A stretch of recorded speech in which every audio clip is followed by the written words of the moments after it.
Yesterday, you had Mr. Stalin warning the BJP, saying don't provoke the DMK, don't provoke us. What's your response to that message from Mr. Stalin? We issued a very detailed statement today morning on behalf of our party. We didn't expect the Chief Minister of a state to use the language that he has used yesterday. In Tamil, the words that he used is touch me and see, provoke me and see. So these are all in a stage, second level speakers in a political party, especially from DMK. That is the kind of language. The CM of a state, that to a state like Tamil Nadu, using this language is absolutely not right. And more importantly, our Chief Minister has got an assembly experience of 30 years inside. And DMK is a very old political party founded in 1949. And the president of the party, Mr. MK Stalin, using this kind of words and threatening. And second, Madam, I would take you back a couple of weeks also, because for the first time when the IRS officers went to Karur, income tax people, to raid the Sendil Balaji and his associates' house, especially his brother's building that is being built at a cost of 300 crore there. And the IRS officers were assaulted. 4 officers were assaulted. They were in ICU for 4 days in Karur. And the Chief Minister did not give a single condemnation statement. And now the CM talking about the ED coming into Tamil Nadu, especially into the Secretariat, entering into Sendil Balaji's chamber. And the CM states it is an affront of federal democracy. The same Chief Minister in 2016 December, when income tax people entered the Assembly Secretariat to search the then Chief Secretary's chamber, the Chief Minister of Tamil Nadu welcomed it. In fact, the exact words he used is, though the income tax comes under the central government, but it has got a separate statute and separate officers. If they are coming to Chief Secretary's office, there must be some incriminating documents inside. He was the opposition leader then. And suddenly, 7 years later, is changing his tune and ED doing its job by going to Mr. Sendil Balaji's chamber, calling this as an affront of federal democracy. Yesterday also in the video he mentioned. So that is an uncalled for video and definitely has brought down the stature of the Chief Minister's role by the way he is behaving in the last 2-3 days. You know, that's the allegation that he's leveling essentially, because he's saying, and you get that sense that he's very angry and miffed with all that's happened. And largely every single opposition leader right now, Annamalai, when raising this issue, have only one question. They say, when was the last time a central agency like the Enforcement Directorate actually raided a BJP leader? Why is it only leaders of the opposition parties who are constantly facing these kind of raids? It is very clear that wherever the ED is acting, there is a prima facie a case against those people. It is not that ED is raiding anybody simply because they are on the opposition side. When Aam Aadmi Party, Satyendra Jain, Manish Sisodiya, and different political leaders across India, and they have committed a mistake, it has gone to different courts of law for bail petition, prima facie something is found. Only then ED is acting. At least in this case, I would clearly explain this case is the 2014 case. 2018, a charge sheet was filed against Mr. Sendil Balaji.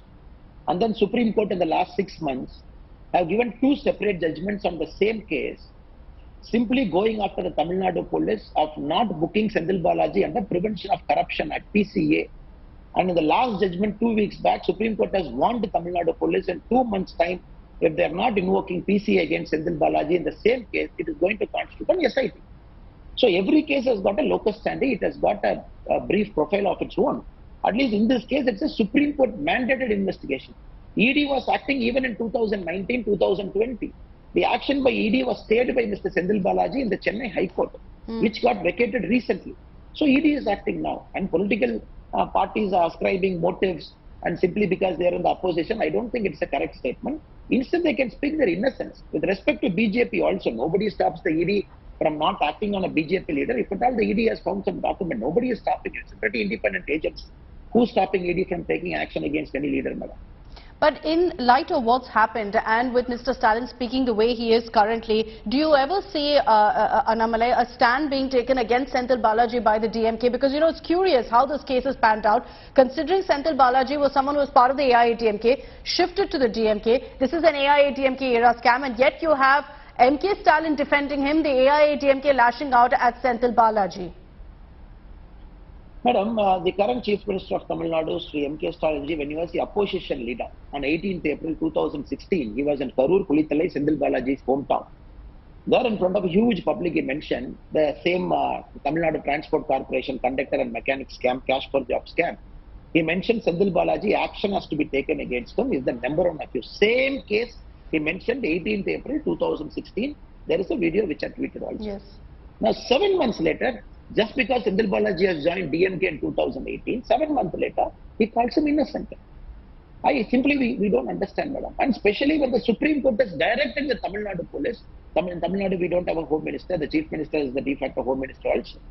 And the Supreme Court has directed the Tamil Nadu police to book Senthil Balaji specifically under Prevention of Corruption Act in this particular case, because the local police did not charge him for PCA, they charged him for cheating. And so many things are happening. The chief minister who is supposed to protect the rule of law, who is supposed to stand for correct moral compass, he has simply gone wayward. He is simply supporting Senthil Balaji. But why do you think there is? Why do you think there is such blatant support for Senthil Balaji? If it's a Supreme Court mandated investigation, the law is in favor of the Enforcement Directorate, there are serious allegations against him. Why to you, Annamalai, do you think that Stalin is going out of his way to defend Senthil Balaji today? I would say, madam, in the present cabinet, Mr. Senthil Balaji is as powerful as the chief minister because he mobilizes the money for the whole party. In fact, they call him the de facto treasurer of everything, what is happening inside.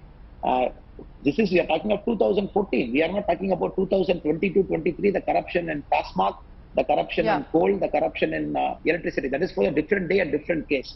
Now, the kind of money he has mobilized for the party, it has made him invincible for DMK. That is why you see the whole cabinet is in the hospital. 2 days back when he was arrested late in the night, Chief Minister himself visiting him in the hospital ICU, along with him more than 20 ministers visiting, the Chief Minister's son who happens to be a minister visiting, the Chief Minister's son-in-law who doesn't have any connection to the government, he visiting, which clearly portrays for us that Senthil Balaji is more like a family to CM because he's deeply entrenched him into the first family in Gopalabram. That is why. So the CM in no way is going to let down him.